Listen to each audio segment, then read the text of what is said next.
Bienvenue à tous sur ce tout premier épisode de notre nouvelle série de podcasts dédiée aux défis du monde de l'hôtellerie et de la restauration. Je suis Nicole Jouffret et aujourd'hui nous allons aborder un sujet un peu moins glamour que d'habitude mais tellement important, la violence en milieu de travail. Alors attachez vos tabliers, serrez bien vos cravates et plongeons ensemble dans ce premier sujet brûlant. Quand on parle de violence, on pense souvent aux chefs qui hurlent en cuisine. Et oui, ça arrive, ce n'est pas toujours une caricature. Mais il y a bien plus que cela. La violence en milieu de restauration peut être physique, verbale et surtout psychologique. J'ai enseigné pendant plusieurs années et ce que j'ai vu en cuisine et en restaurant m'a vraiment choqué parfois.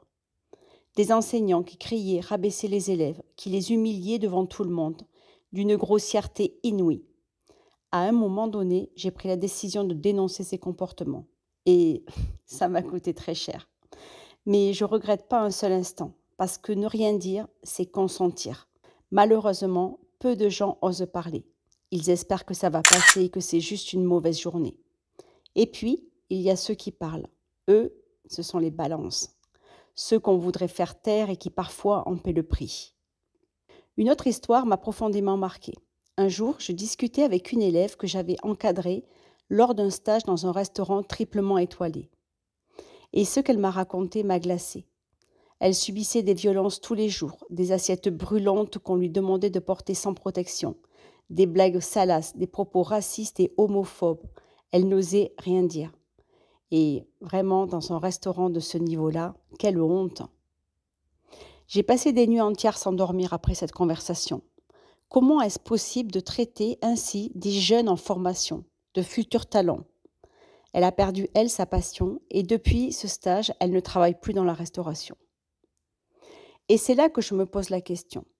Est-ce que ces managers, ces chefs se rendent vraiment compte des dégâts qu'ils provoquent, de l'impact que leur violence a sur ces jeunes qui cherchent simplement à apprendre? Cette violence, pourquoi et au nom de quoi? Alors, pourquoi en arrive-t-on là? Dans la restauration, la pression est énorme, c'est vrai. Tout doit être parfait tout le temps. Une erreur peut coûter cher, très cher. Mais est-ce que ça justifie pour autant de créer un environnement où la violence devient la norme? Eh bien, je ne crois pas. Ce qui est certain, c'est que cette violence laisse des traces sur les jeunes comme sur les professionnels. Elle fragilise, elle casse des vocations. Et pour beaucoup, cette souffrance reste invisible jusqu'au jour où elle éclate.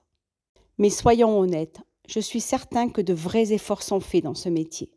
Des changements sont en cours, des solutions sont mises en place et il y a un réel désir d'amélioration. On souffre encore parfois de cette réputation un peu brutale, c'est vrai. Mais aujourd'hui, il n'est plus possible d'accepter cela. Nous avons dépassé ce stade. Il est facile de se perdre dans les constats.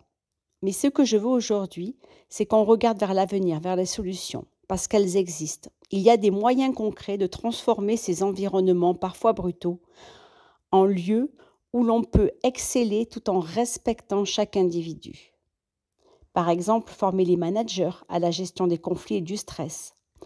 Prenons l'exemple d'un chef que j'ai croisé il y a quelques années. Il dirigeait sa cuisine comme une armée. Pas de droit à l'erreur, chaque service était une bataille. Mais après plusieurs démissions en cascade et un niveau de stress qui montait en flèche, il a décidé de suivre une formation sur la gestion des conflits et la gestion du stress. Et là, surprise, il a appris qu'on peut diriger sans hurler. Oui, je vous assure, c'est possible. Il a appris à respirer avant de réagir, à gérer les imprévus avec calme et surtout à communiquer différemment. Résultat, son équipe est restée plus soudée. La cuisine a gagné en fluidité et il a même retrouvé le sourire pendant les services.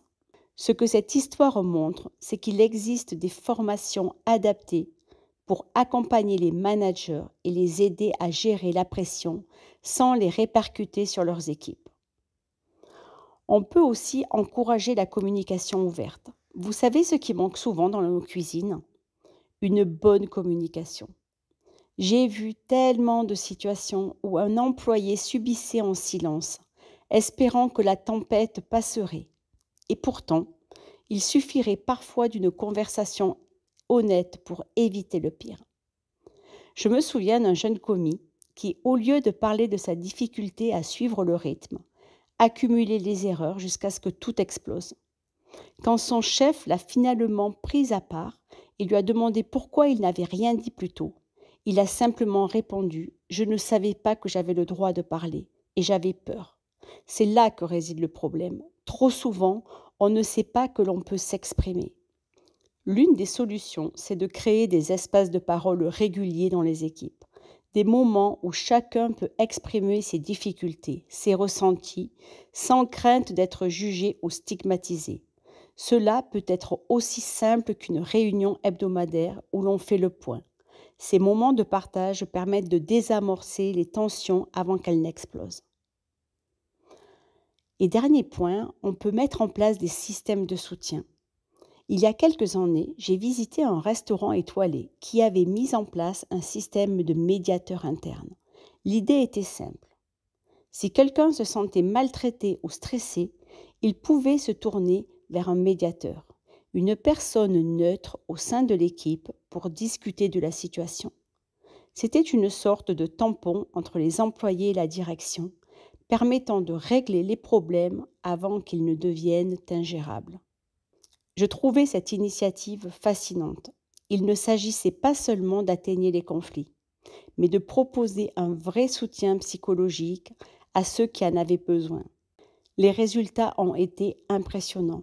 Moins de turnover, plus de satisfaction chez les employés et une meilleure ambiance générale. Dans un environnement aussi exigeant que la restauration, ce genre de cellule de soutien, que ce soit un médiateur interne ou un professionnel extérieur, peut faire une énorme différence. Et pour finir, il faut aussi repenser la culture du métier. Enfin, je veux parler de la culture de notre métier. Pendant des années, la brutalité en cuisine était presque considérée comme une école de la vie. On pensait que c'était le prix à payer pour atteindre l'excellence. Mais franchement, est-ce vraiment nécessaire ? Je me souviens d'un chef qui, après des années à hurler sur son équipe, a soudainement changé le cap.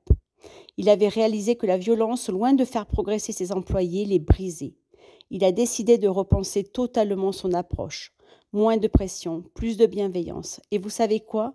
Les résultats n'ont pas tardé à suivre. Non seulement la qualité des plats s'est améliorée, mais l'ambiance dans la cuisine était tellement meilleure qu'il a pu attirer de nouveaux talents.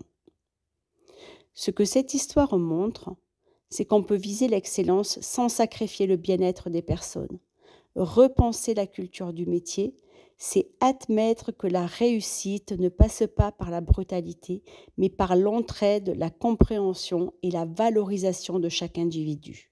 J'aimerais conclure en disant que la violence en cuisine, en salle ou ailleurs dans la restauration et l'hôtellerie n'est pas une fatalité. On peut et on doit faire mieux, parce que traiter les gens avec respect ne devrait jamais être une option. Il est temps de faire bouger les choses. Merci à tous d'avoir écouté cet épisode et surtout, si vous êtes confrontés à cette violence, n'ayez pas peur de parler. Vous avez le droit de parler. Je vous retrouve à très bientôt pour un nouvel épisode et d'ici là, prenez soin de vous et de vos équipes. À très vite.